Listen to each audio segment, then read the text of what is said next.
একটা রেসিপি বানানোর জন্য একটা কাপ কতটা বেশি গুরুত্বপূর্ণ সেটা আজকে জানতে পারলাম। কেননা দিদি বানাচ্ছিল বাসন্তী পোলাও আর সাথে ছিল কষা মাংস।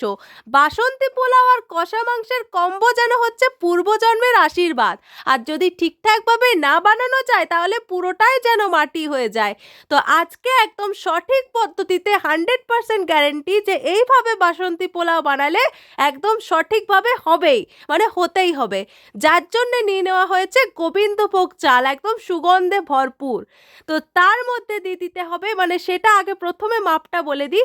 ওই যে কাপটা তোমরা প্রথমে দেখলে সেখানে যত কাপ মানে চালটা দেওয়া হবে তার ডাবল কিন্তু জল ব্যবহার করতে হবে। তো এখানে দিদি ব্যবহার করেছিল 1 কাপ চাল, তো সেই জন্য আমরা 2 কাপ জল ব্যবহার করব। এই মেজারমেন্টটা মনে রাখলেই হবে।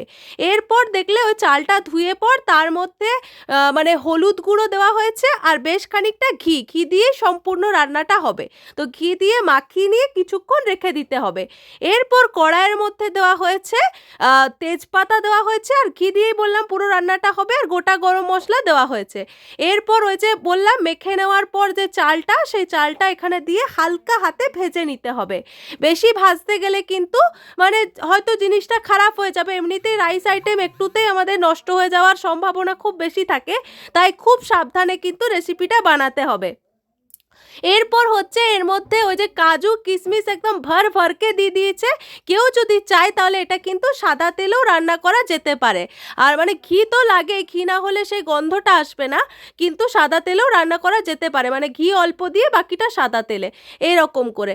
তো আর ওইভাবে হালকাভাবে ভেজে নিয়ে এখানে ওই যে জলের পরিমাণটা বললাম যে যত কাপ চাল নেওয়া হবে তার ডাবল জল, সেইটা দিয়ে তার মধ্যে বেশ খানিকটা চিনি দিয়ে দিয়েছে, যেহেতু আমাদের বাড়ির সবাই মিষ্টি খেতেই ভালোবাসে, মানে জানো একটু মিষ্টি মিষ্টি পোলাও হয় সেটাই খেতে সবাই বেশি ভালোবাসি আমরা, সেজন্য সেরকম করে প্রেসার কুকারে দিয়ে দিয়েছে।